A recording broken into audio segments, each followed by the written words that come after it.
À la fête d'anniversaire du cousin, ma sœur a distribué des sacs cadeaux à tous ceux qui comptaient. Ma fille a eu un pense-bête qui disait « Fais plus d'efforts l'année prochaine ». Nous n'avons pas fait de scène. Nous sommes simplement partis. Le lendemain matin, ma sœur a ouvert sa porte d'entrée et a crié si fort que le voisin a appelé la police. J'aimerais pouvoir dire que j'ai été choqué. J'aimerais pouvoir dire que lorsque j'ai vu ce qu'ils ont donné à ma fille, mon sang s'est glacé, ou que le temps a ralenti, ou tout ce que les gens disent dans ces moments de films dramatiques. Mais la vérité est que j'avais l'impression d'attendre quelque chose. Pas d'une manière pleine d'espoir, mais d'une manière lourde d'effroi, du genre bien sûr que ça va arriver. La fête avait lieu chez ma sœur, qui est essentiellement un tableau Pinterest devenu réalité. Des arches de ballons géantes aux couleurs parfaitement coordonnées. Une table de dessert qui semblait avoir son propre responsable des relations publiques. Des t-shirts assortis pour les jumeaux d'anniversaire qui disaient « Né pour briller ». Des enfants qui couraient partout avec des sacs de fête cousus main serrés comme des trésors. Ma fille serrait le mien. Elle a 7 ans. Elle portait le serre-tête scintillant qu'elle avait choisi elle-même ce matin-là, celui qui, disait-elle, lui donnait l'impression d'être une galaxie. Elle était nerveuse avant notre arrivée. Elle l'est toujours dans les grandes foules, mais elle s'est entraînée à dire joyeux anniversaire 2 fois dans la voiture. Elle a même fait 2 petites cartes elle-même, une pour chaque cousin, y a dessiné des petites étoiles et les a signées avec amour. J'étais fier d'elle simplement pour être venue.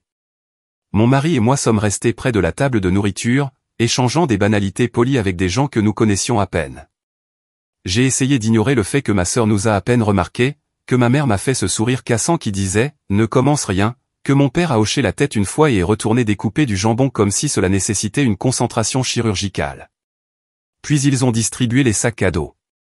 Chacun avait le nom de l'enfant en lettres scintillantes, des animaux en peluche, des baguettes à bulles, des bouteilles d'eau personnalisées, un petit porte-clés avec la première initiale.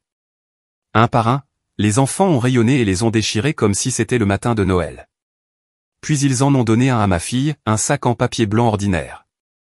Pas de paillettes, pas de nom, juste un seul pense-bête collé de travers sur le devant. De l'écriture de ma sœur, fais plus d'efforts l'année prochaine. Ma fille a cligné des yeux en le regardant comme si elle le lisait mal, comme s'il y avait quelque chose à l'intérieur qui expliquerait la blague. Elle a mis la main dedans. Un crayon cassé, une gomme usée, une menthe poivrée emballée qui semblait avoir traîné dans le sac à main de quelqu'un. C'était tout. J'ai vu sa gorge se serrer. Elle m'a regardé. J'ai senti ses petits doigts se rapprocher des miens, comme si elle se préparait à quelque chose, comme si elle pensait avoir fait quelque chose de mal. Et puis sont venus les rires des adultes. Ma sœur a ri la première, de ce rire aigu et perçant qu'elle fait quand elle veut que tout le monde sache qu'elle est à l'origine de la blague. Elle a fait des siennes ces derniers temps, a-t-elle dit, en l'écartant d'un geste comme si c'était mignon. Interrompre, répondre, pleurer pour des broutilles. C'est juste un petit rappel à l'ordre. Ma mère a gloussé. Honnêtement, c'est bon pour elle. Tu la couves trop. Même mon père a grogné un demi-rire, comme si tout cela n'était que gênant mais inoffensif. Les autres enfants ont ri aussi. Ils ne savaient pas pourquoi les enfants ne le savent jamais vraiment mais ils ont suivi l'exemple. Ma fille a souri, de ce sourire crispé et tremblant que font les enfants quand ils essaient de ne pas pleurer. Mon mari m'a regardé, non pas avec choc, mais avec quelque chose de plus calme, de plus stable. Il s'est accroupi à côté d'elle, a pris doucement le sac de ses mains et a dit « Tu n'as pas besoin de ça. Allons chercher du vrai gâteau. » Nous nous sommes levés. Je n'ai pas dit un mot. Lui non plus. Nous lui avons pris les mains et sommes sortis de cette maison comme si nous sortions d'un bâtiment en feu. Personne n'a essayé de nous arrêter. Personne ne nous a appelés, pas même ma sœur. À la maison, ma fille s'est assise sur le canapé et a regardé les étoiles scintillantes sur ses cartes d'anniversaire comme si elle pouvait se réorganiser pour trouver une raison. Elle a demandé, « C'est parce que je n'ai pas dit merci assez vite ?» J'ai dit, « Non, ma chérie. C'est parce que certaines personnes oublient comment être gentilles. » Elle a hoché la tête, a pressé les cartes contre sa poitrine comme si elle pouvait protéger son cœur. Elle s'est endormie sur le canapé, recroquevillée sous la douce couverture que son père lui avait offerte à Noël dernier, celle qui dit « Tu es en sécurité. Tu es forte. Tu es aimée. » Je me suis assise dans la cuisine pendant que mon mari préparait du thé. Aucun de nous n'a beaucoup parlé. Nous n'avions pas à le faire. Ce n'était pas nouveau, juste final. Au bout d'un moment, il a dit, j'ai suspendu les paiements. Le loyer, la carte d'épicerie, le fonds pour l'électricité, tout. J'ai hoché la tête. J'ai ouvert le tiroir où nous gardions les choses importantes, j'ai sorti le dossier que j'avais discrètement complété au fil des ans, des messages textes, des photos, une impression de l'email où ma sœur demandait si je pouvais m'occuper de ses enfants pour un voyage de réinitialisation en solo bien nécessaire.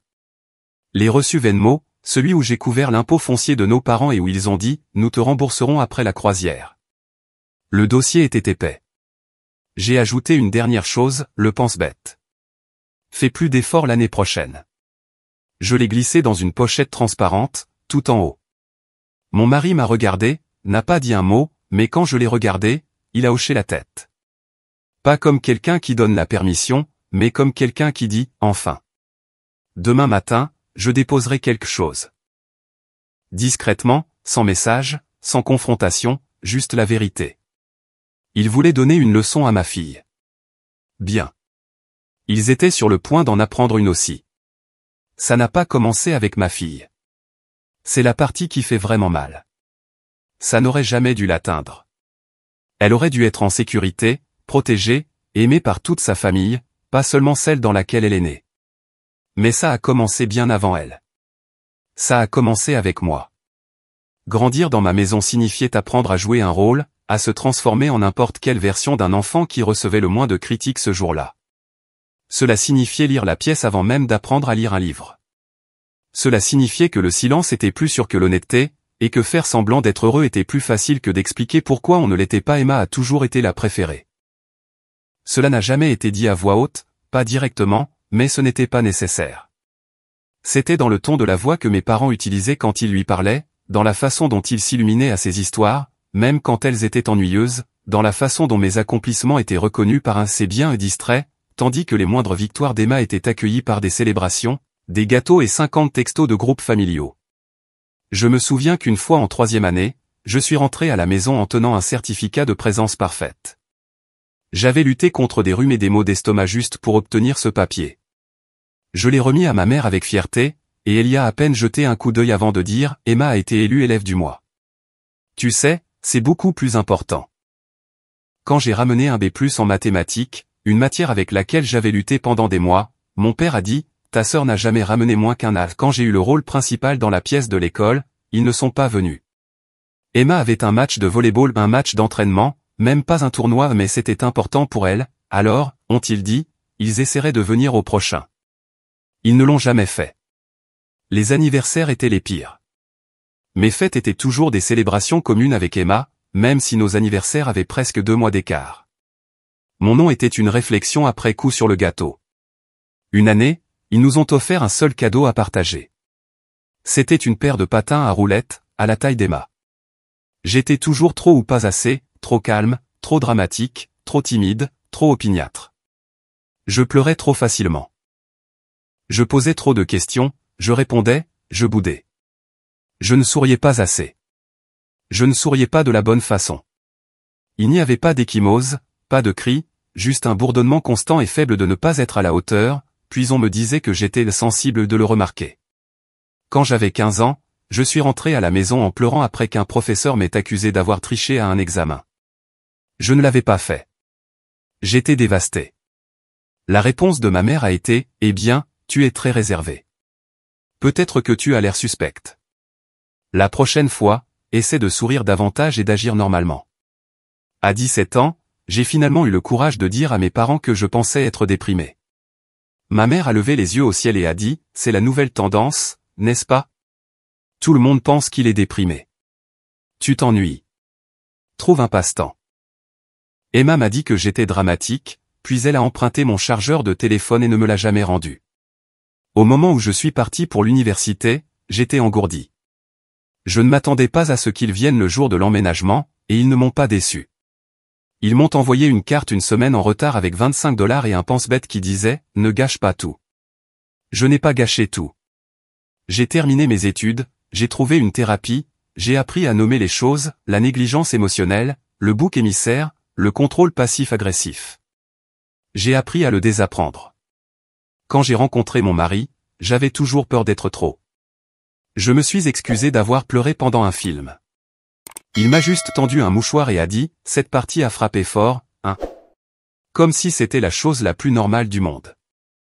Il a été la première personne à me demander ce que je voulais pour mon anniversaire et à l'obtenir.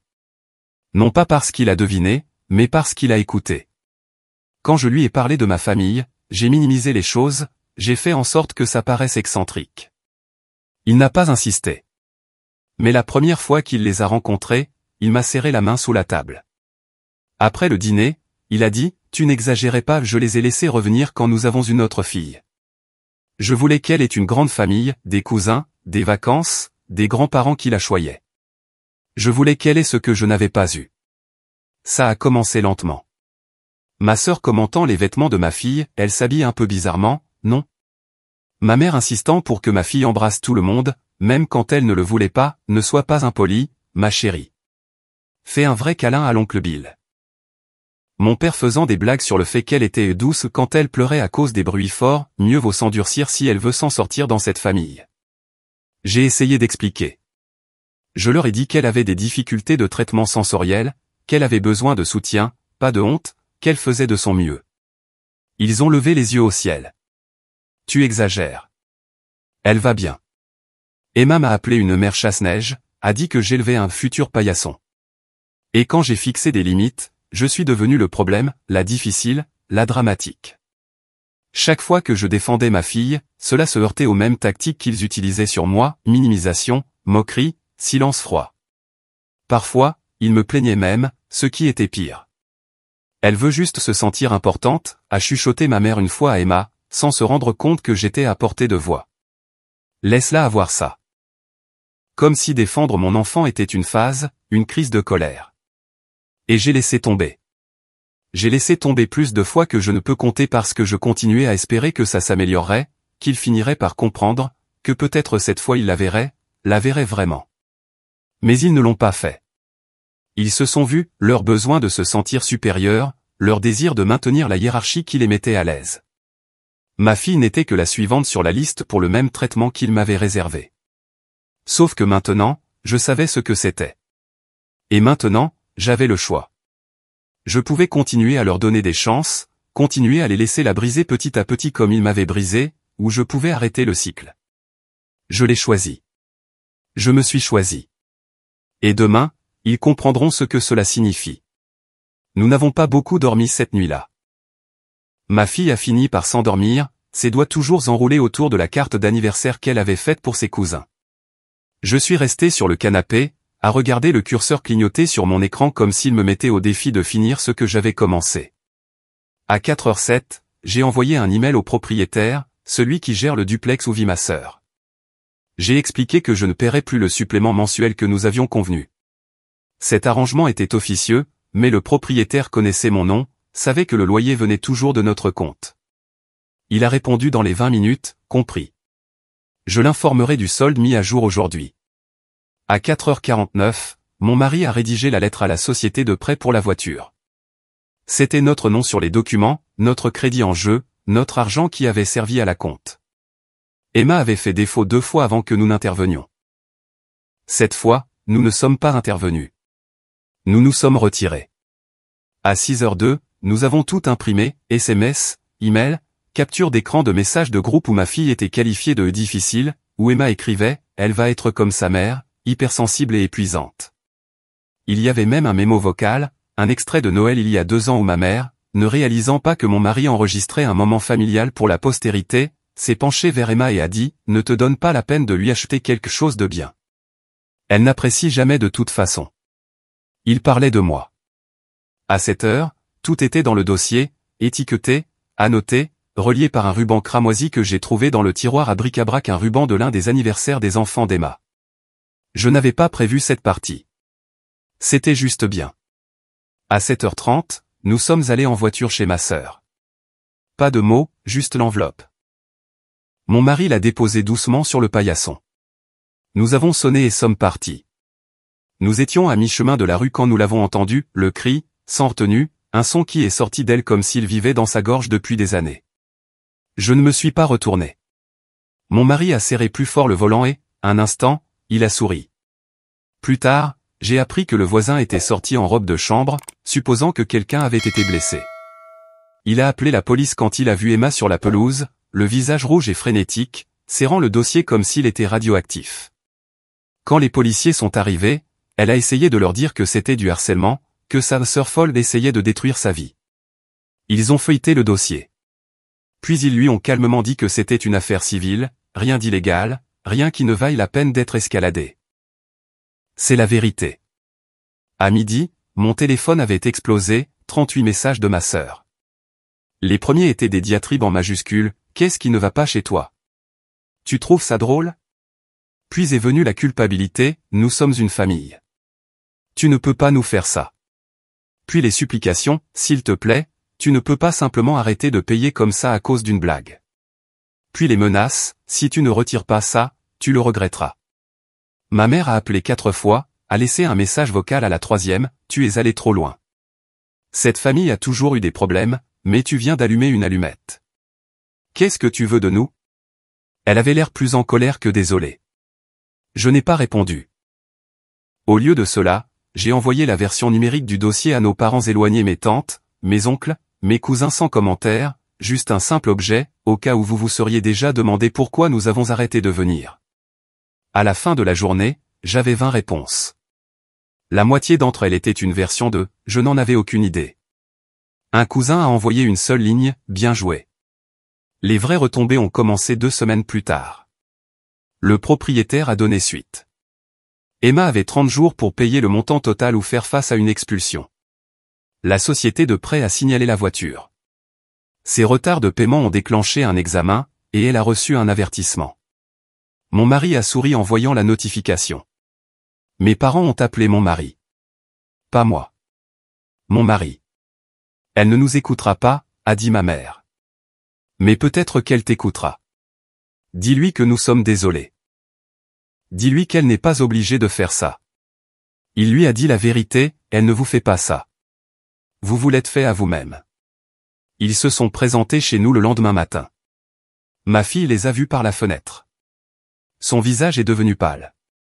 Je les ai accueillis à la porte, je ne les ai pas laissés entrer. Nous voulons juste parler, a dit mon père.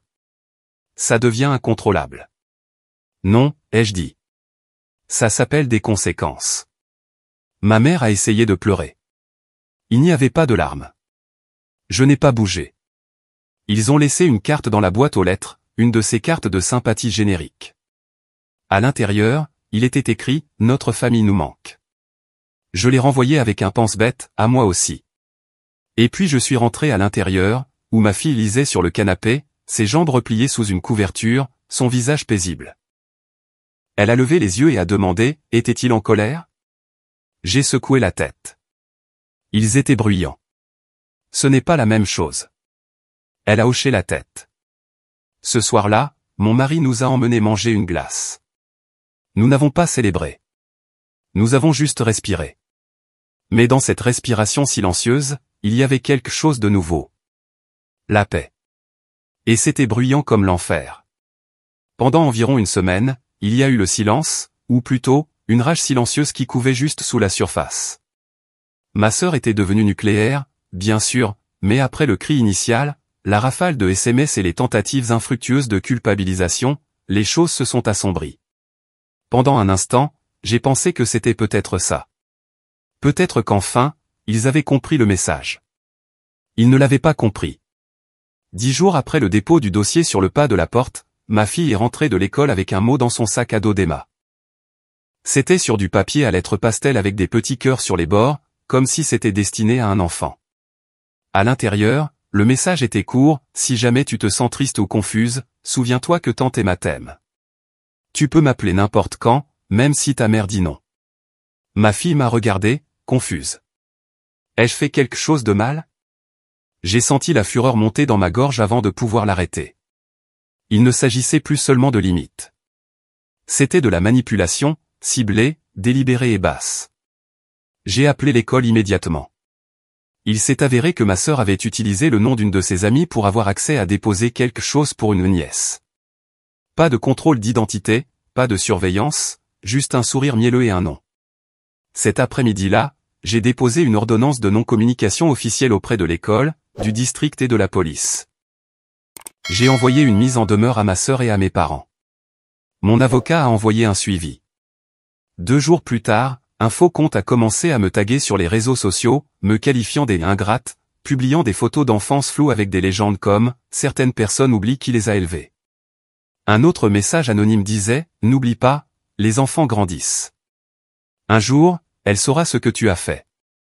C'était la goutte d'eau. J'ai tout envoyé à mon avocat, qui l'a transmis aux forces de l'ordre. Ma sœur a posté un selfie en pleurs avec la légende « Quand ta famille se retourne contre toi ». C'est le début du défilé de sympathie, jusqu'à ce que la vérité commence à fuiter. Discrètement, une tante, puis un cousin, puis un autre cousin. Des captures d'écran ont circulé. Des messages vocaux ont été réécoutés. Les gens ont vu les reçus, de la même manière que moi. Mes parents ne l'ont pas bien pris. Ils ont essayé de rallier la famille élargie avec un appel Zoom d'urgence. Je n'ai pas participé, mais apparemment, quand quelqu'un a demandé pourquoi je n'avais pas été invité à l'anniversaire de grand-père l'année dernière, ma mère s'est figée. Quelqu'un d'autre a demandé pourquoi Emma avait puisé dans le fonds d'urgence familial alors qu'elle est la seule à avoir un salaire stable. Un autre a posé des questions sur la fête d'anniversaire, si l'histoire qui circulait était vraiment vraie.